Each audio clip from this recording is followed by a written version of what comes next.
life of a river deckhand is both challenging and rewarding. The job is unique and different from any other. A deckhand is on the bottom of the list of the crew and subordinate to several others on the boat. The position is the beginning point for advancement and where most everyone working on the river started. One must learn to work in a variety of temperatures, from the cold winter months to the hot days of summer. Lifting heavy objects, such as rigging, is a requirement of the job. The river life has its advantages. 1/2 or 1 day of leave time for every day worked is common. A 30-day work period is usually a requirement before taking this accumulated time off.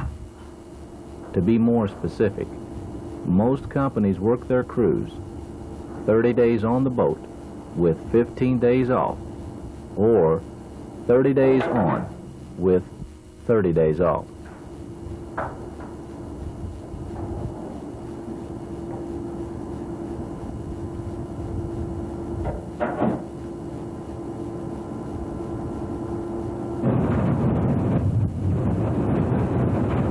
The Floyd H. Blasky is a 5,000 horsepower towboat owned by the American Commercial Barge Line of Jeffersonville, Indiana.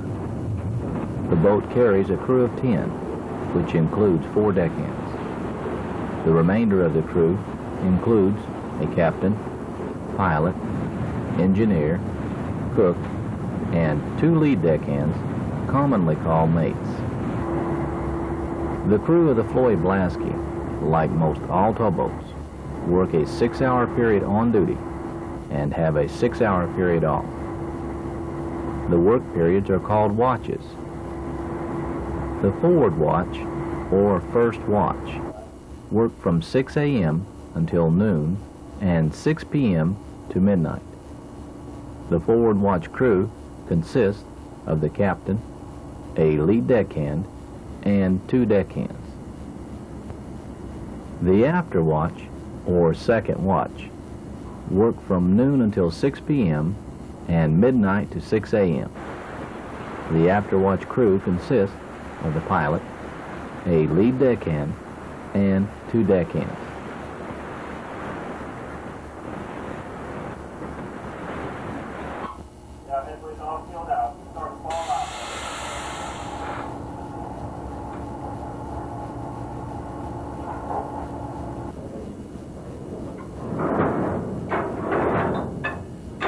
A river deckhand spends a large portion of his time locking. This is especially true of deckhands working the upper Mississippi River between St. Louis, Missouri and St. Paul, Minnesota. All but 2 locks on the upper Mississippi River below St. Paul have 600-foot-long lock chambers. Lock 19 and Lock 27 are the exceptions, with larger chambers.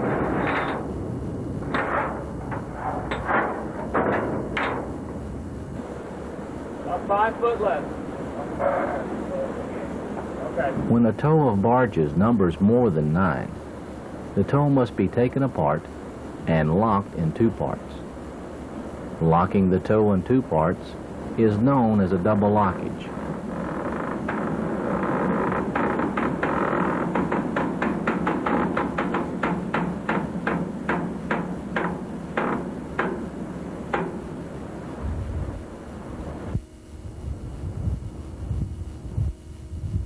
After the tow is fully inside the chamber and secured, the tow is taken apart at the brake coupling.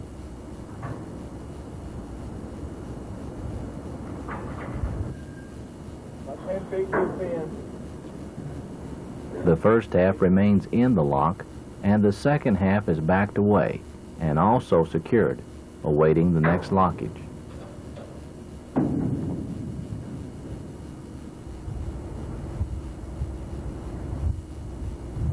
When the first half of the tow is locked, the barges will be removed from the chamber. Removing barges from the chamber is done in 2 ways.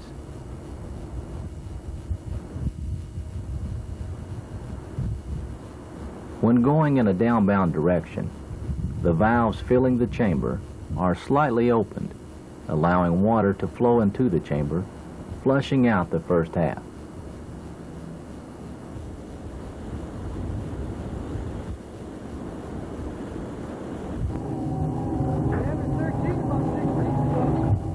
When locking in an upbound direction, the first half will be pulled out by a winch.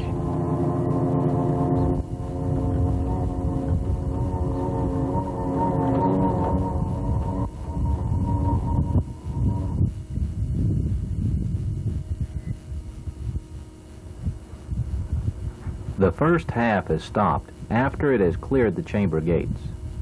A deckhand riding the stern of the first half stops the barges by using his locking line.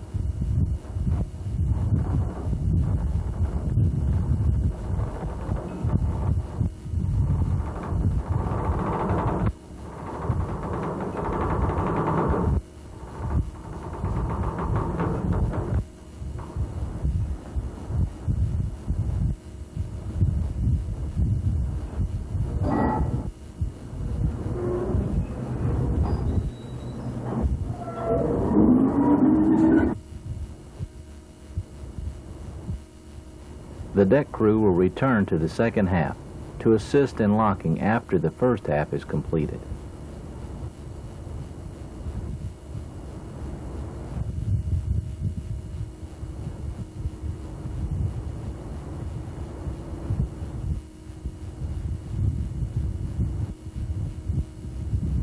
Next, the chamber water level is lowered. The gates are opened, and the second half of the tow enters the chamber for the last lockage.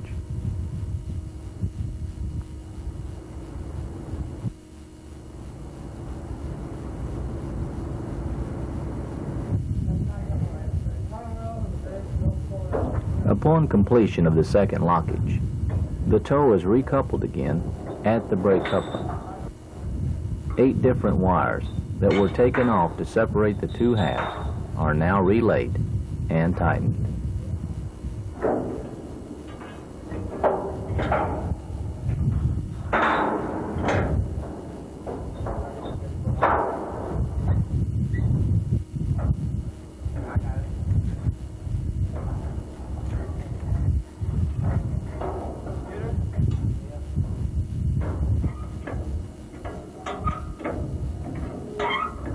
From start to finish, the double lockage takes about 1.5 hours.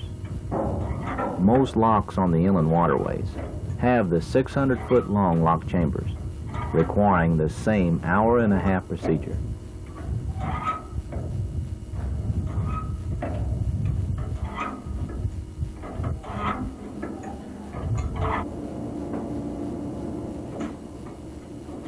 Daily duties of the deck crew include cleaning the inside of the boat. Each deckhand has an assigned area to clean. Another coat. We'll put the flats on this time. Okay. Better to see.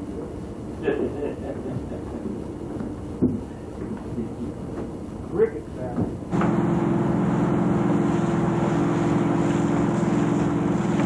When weather permits, the outside of the boat is washed often. Washing the boat is known as souging. Souging refers to washing and cleaning, whether it be inside or out. The word soug is not found in any dictionary, and its origin is a bit of a mystery.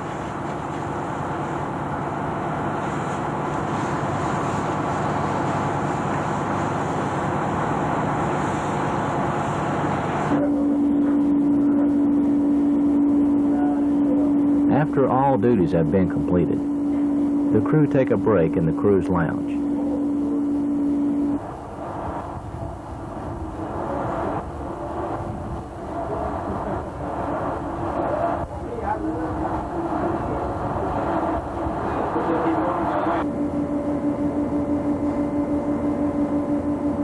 Plenty of good food at no cost to the crew is a company benefit everyone takes advantage of. The good food served on towboats has long been a river tradition. Down the hall.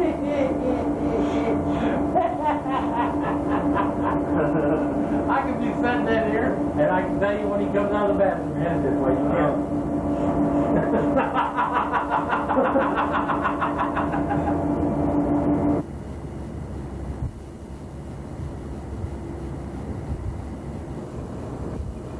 Doing tow work, such as dropping barges from the tow or adding barges to the tow, is part of a deckhand's list of duties.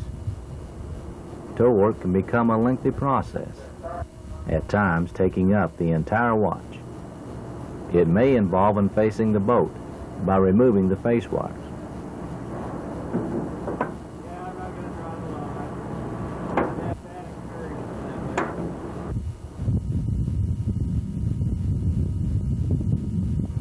Sometimes, several barges in the tow will be moved, rearranging them for easy access at other dropping points on the river.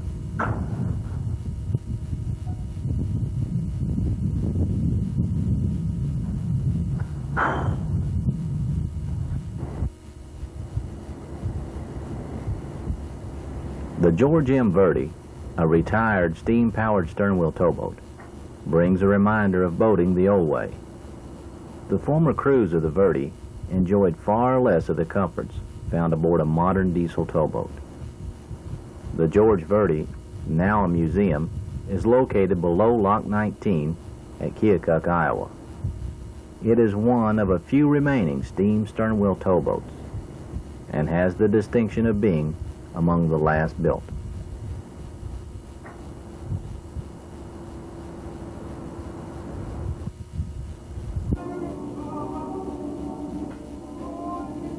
At the beginning of each watch, the crew checks each barge in tow for water.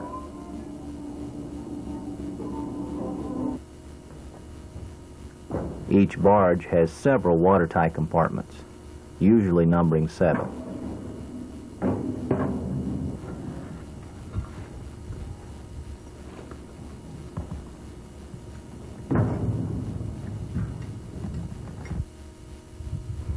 The product in these barges is contained in an area called the cargo box. The cargo box is separated by the watertight compartments from the outer skin of the barge.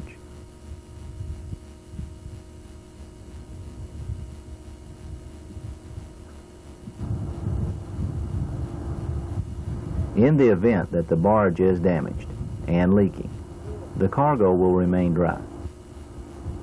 The leaking compartment will be pumped and the damaged area temporarily repaired until permanent repairs by a shipyard can be made.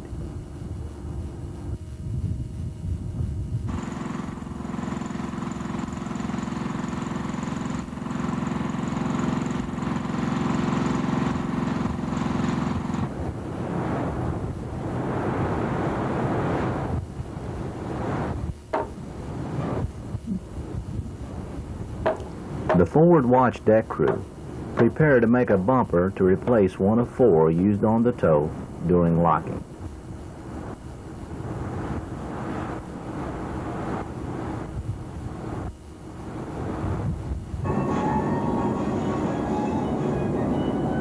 The bumper is made from an old locking line, usually one that has been damaged and unfit for use.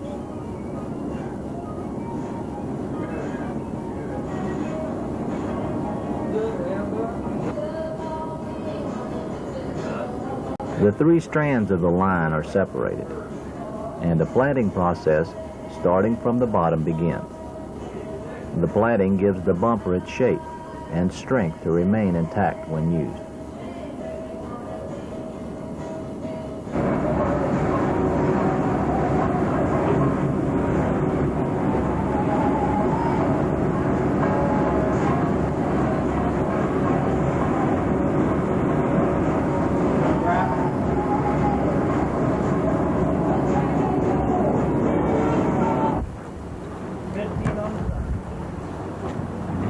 The bumper is placed between the barges and lock walls, or gates, as the barges land and rub.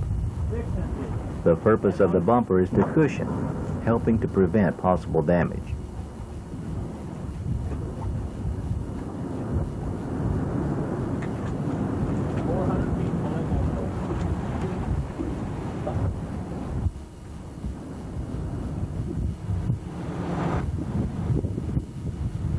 Captain Benny Kane, pilot on the Floyd Blasky, has encountered several delays at the locks.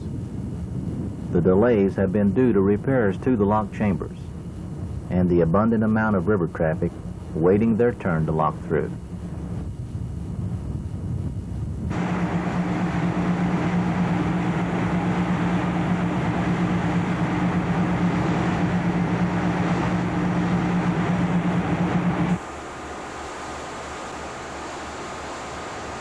Engineer George Haley has taken advantage of the many hours of lock delay this trip. Several maintenance procedures and cleaning of the main engines are accomplished during this time. The Floyd Blasky has two main engines, each rated at 2,500 horsepower each.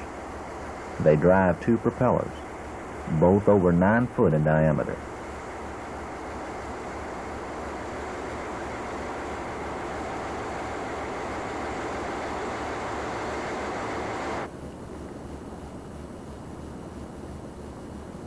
The Floyd Blasky locks through Lock 10 at Guttenberg, Iowa. On the average, a lock is made each watch on the upper Mississippi River, unless there is waiting delays.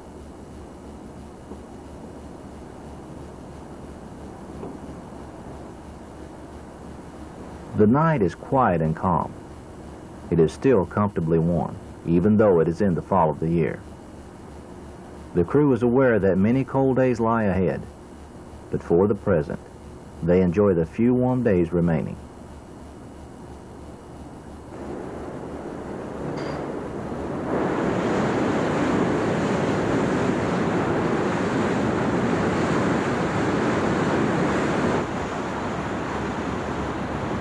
Valves are opened to fill the chamber, raising the second cut to the upper level. The valves are pulled open by wire cables attached to a large winch.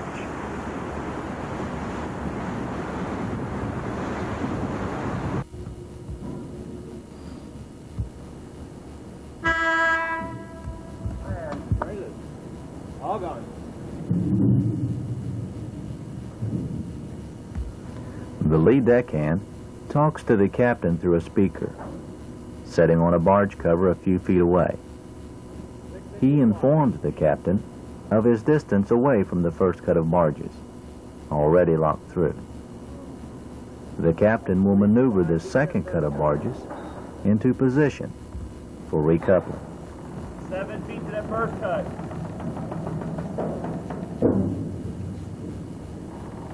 It's coming to port side, about 1.5 feet. 5 feet to be up against. About 2.5 feet to go to port side, 4 feet to be touching. 3 feet. 2 feet to be touching. 1 more foot to be touching on your starboard corner. 6 inches. A couple more inches. Up against on your starboard side.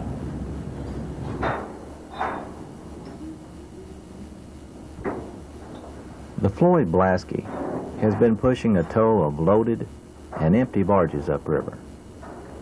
Northbound loaded barges usually carry cargoes of salt, fertilizer, coal, cement, and steel products.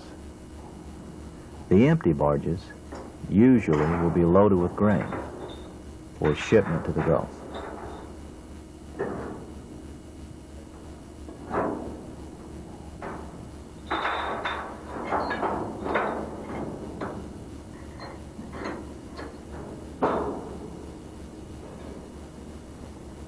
As the boat shoves the tow away from Lock 10, the captain turns on one of the powerful xenon searchlights to find buoys marking the channel above the lock.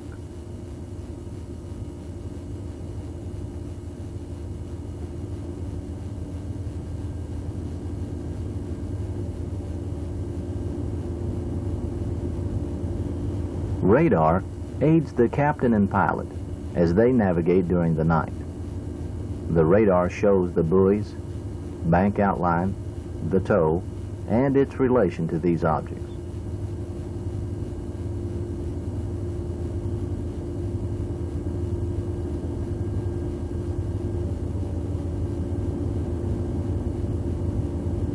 Another aid in navigating is the depth finder. Depth finders are located at the head of the tow, usually on each corner. Monitors in the pilot house display the channel depth with digits and a line graph.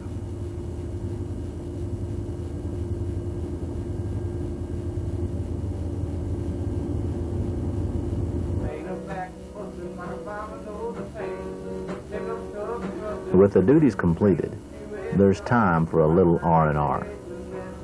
Deckhand Tony Lamperato entertains the crew with some guitar music and singing. Back to the island, man, back to the sea. Back to the only place I wanna be. And while when I know the joy of the ocean, like a ball knows the joy. Milkshake and potion, this great situation. While I get patient with living my life like a song. Yeah, strange situation. While I get patient with living my life like a song.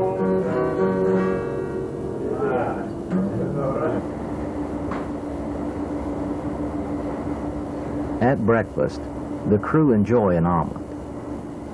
Cook Robert Wallace has also prepared potatoes, gravy, biscuits, ham, sausage, and bacon.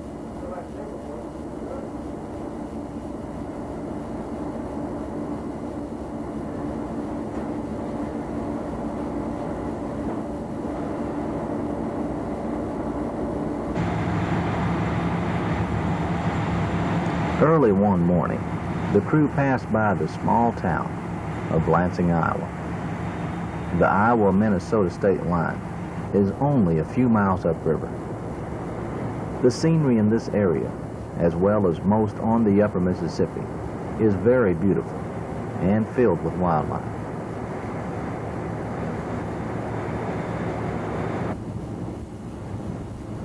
The crew watch as a bald eagle fishes for an early morning meal as the boat and tow pass by.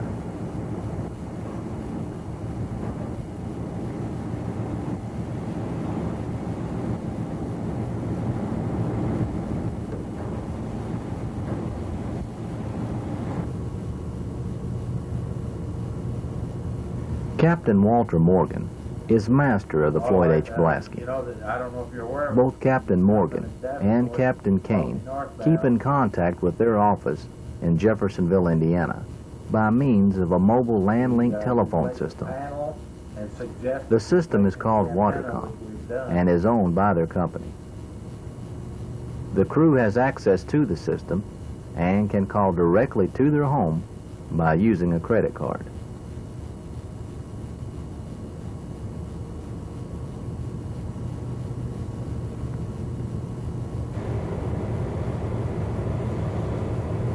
The deck crew return from working on the tow. They now wear their warmer insulated clothing.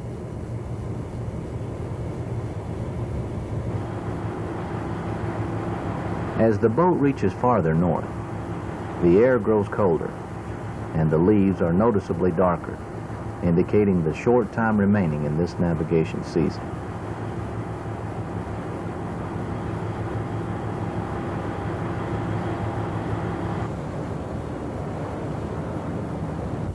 Another boat of the American commercial barge line fleet, the Lewis H. Meese, passes on its way from St. Paul to St. Louis. The Lewis Meese is a newer, more modern towboat with a higher horsepower of 5,600.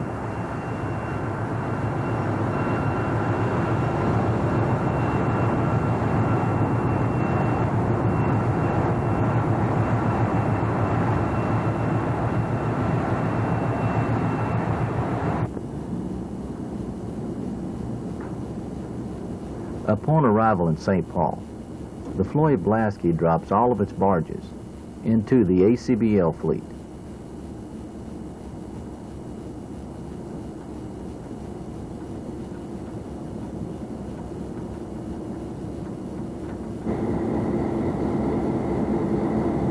Before turning southward, the boat is taken to Lambert's Landing at the St. Paul city front.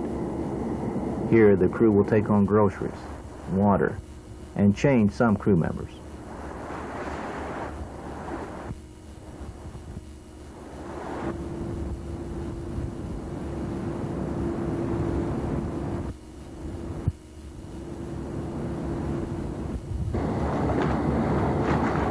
The boat is slowly maneuvered into the landing and securely tied off.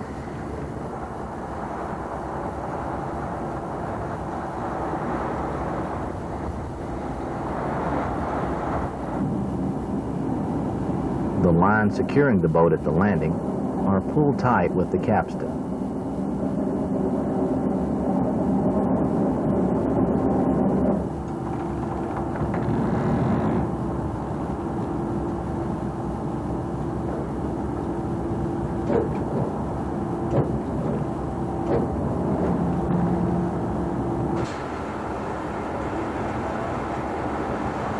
Shortly after arrival, the groceries are brought aboard and stored away. Groceries are delivered by Makovic's Boat Store of St. Paul. The boat store caters to the large orders and around-the-clock deliveries needed by the towboats.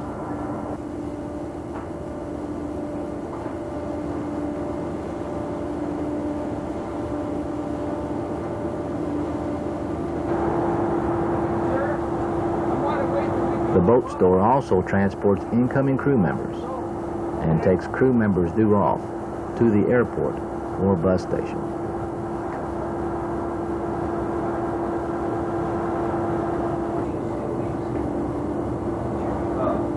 Crew members needing personal items prepare a cash-on-delivery list that is turned into the boat store along with the grocery order.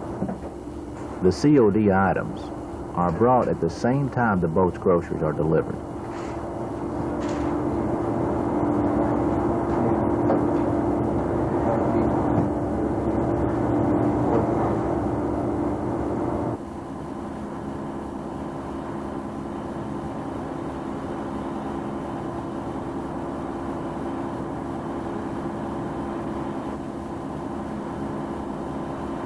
Just before leaving the city front, a mallard drake shows up, expecting some food.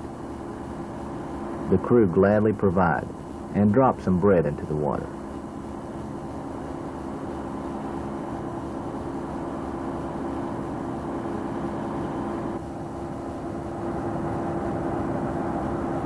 At daybreak, the water tanks have just finished being filled. Groceries have been taken on, and crew members due off and on have been exchanged. The boat is turned loose and departs the landing, heading to the fleet to pick up their southbound tow of barges.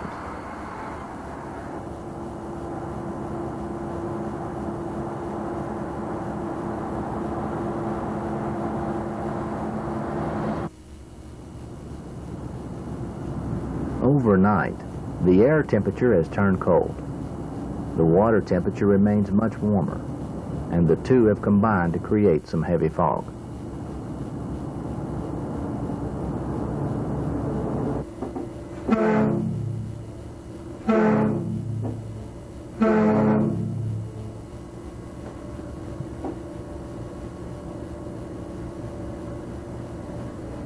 On the way to the fleet, visibility becomes very poor. Captain Morgan blows fog signals to make nearby vessels aware of his presence. He must use radar to assist him the remaining distance to the fleet.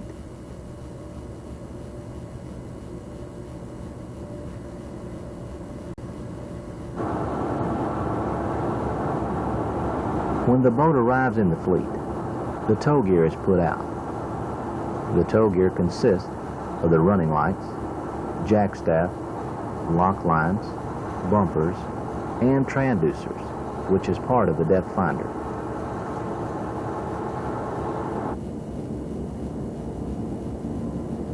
After the tow gear is put out onto the tow, the boat is ready to be faced up. Facing up means the boat will be wired solidly to the tow, becoming one unit.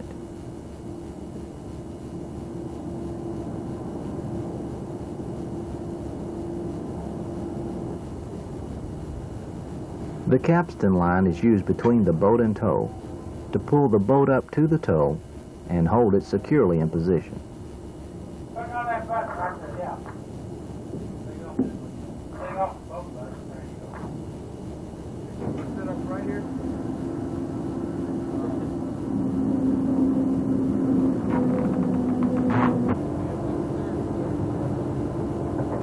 As soon as the boat is in the proper position and the capstan line is tight, the face wires will be put on. The Floyd Blaskey's face wires are made up of 4 parts of 1 1/8" diameter wire cable.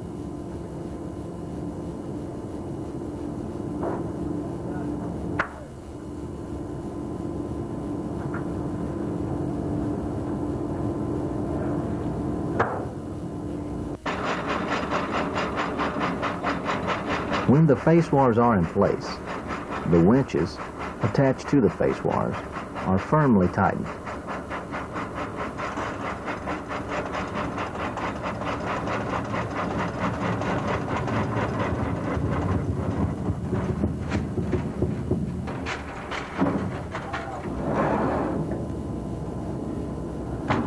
Wires known as long wires or wing wires are placed on the tow after the face wires. The long wires are made of 2 parts of 1 1/8" diameter wire cable.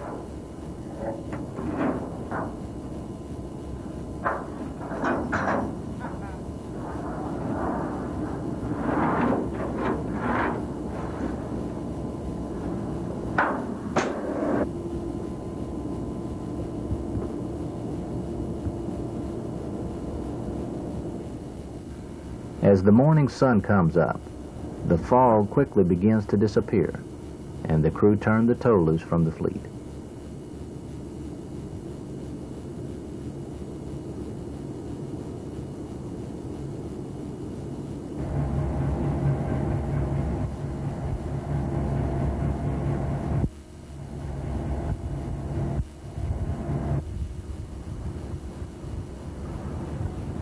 The first navigation obstacle of the trip lies directly ahead.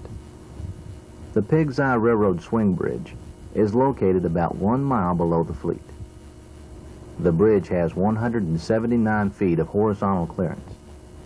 The tow measures 105 feet wide. Several bridges on the upper Mississippi and Illinois rivers have very narrow horizontal clearance. The deck crew will assist the captain and pilot navigating through these bridges. By means of a handheld radio or tow speaker, the crew will pass to the wheelhouse information on distance and clearance passing through. 25 wide, side. 25 wide on the port side. 30 wide on the starboard. Just on the left between things.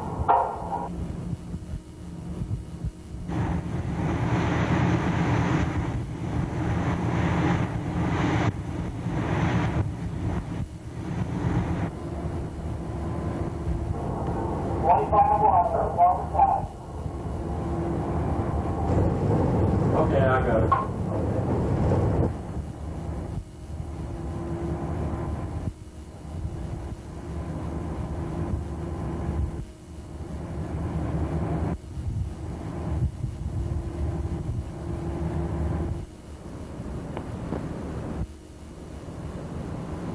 In the distance, the crew see a strange-shaped object on the water. A closer view reveals the strange-shaped object to be a seaplane being towed by a pleasure craft.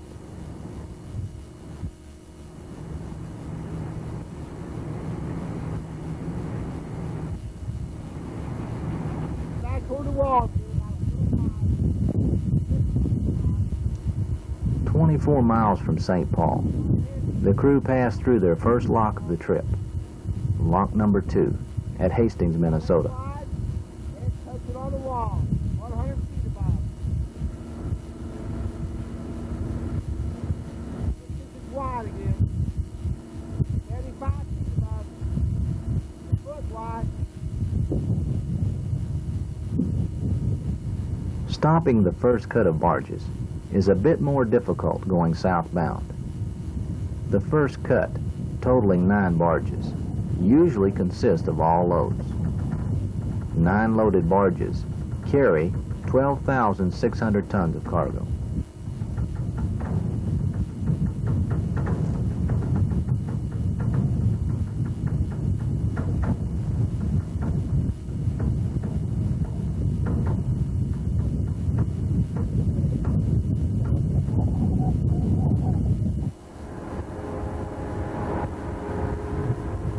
River traffic still appears to be plentiful.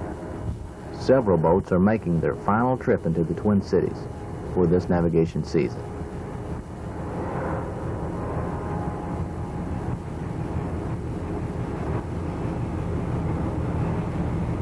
Okay, we need to catch paper towels.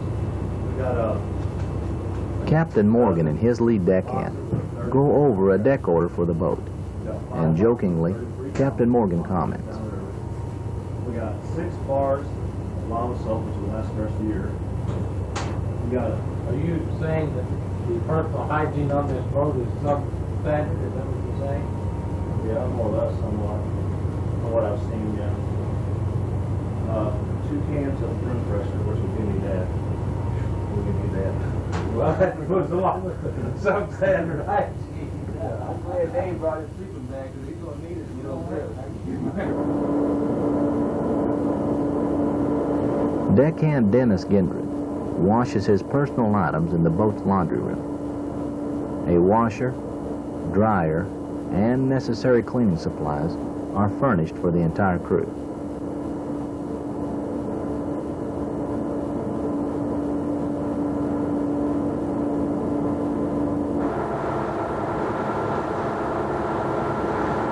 Every Saturday is steak day on most boats. Usually ribeye or T-bone steak is served. Served with the steak are salad, mushrooms, baked potatoes, baked bread, and other items. You got a hot part set up. Come on.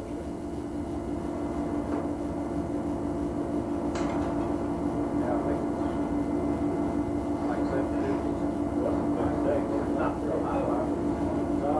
Much I want to leave the 35 for this one.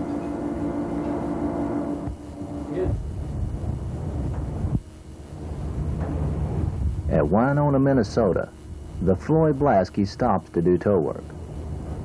One empty barge is dropped out of the tow, and a loaded barge is put in its place. The smaller towboat named the Vicky L assists the Floyd Blasky in doing the tow work. The Vicky L is known as a lunch bucket or dinner bucket boat. Crews working this type of boat don't live on board. Instead, they live at home, nearby, and drive to and from the boat at crew change time. Crew change takes place every 12 hours, usually at 6 a.m. and 6 p.m., giving each crew 12 hours of work and 12 hours off. The name dinner bucket was given to this type of boat because the crew doesn't enjoy the benefit of a cook and bring their lunch with them.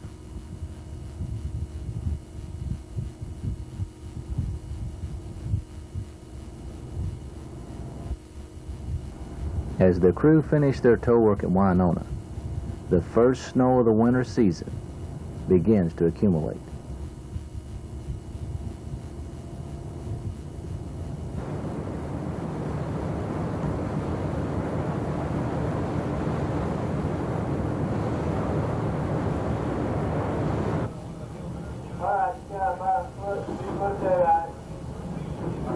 A deckhand is an important member of every towboat crew. Some have come from a long line of rivermen and women. Somehow the river has gotten in their blood, almost becoming a genetic trait. It has been said that if you work on the river long enough to wear out a pair of shoes, you'll never leave. Certainly not everyone is cut out for a life on the river. But for those that have chosen this life, pride in their work is deeper than the river itself.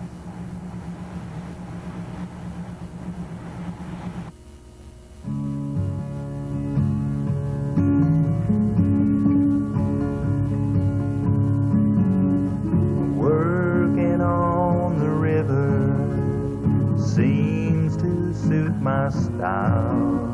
That easy listening water and those big diesel engines whine. Life on these waters fits me to a T. Me and Old Man River were in complete harmony. Many before me have felt the same desire to work on the river and live this kind of life. Some love the river and others curse its name, but it's true not everyone will always feel the same. Leaving home is always hard, but returning is so sweet. The river life's been good to me through victory and defeat. Many before me have felt the same desire to work on the river and live this kind of life. Working on the river seems to suit my style. That easy listening water and those big diesel engines whine. Life on the water fits me to a T. Me and Old Man River were in complete harmony. Me and Old Man River were in complete harmony.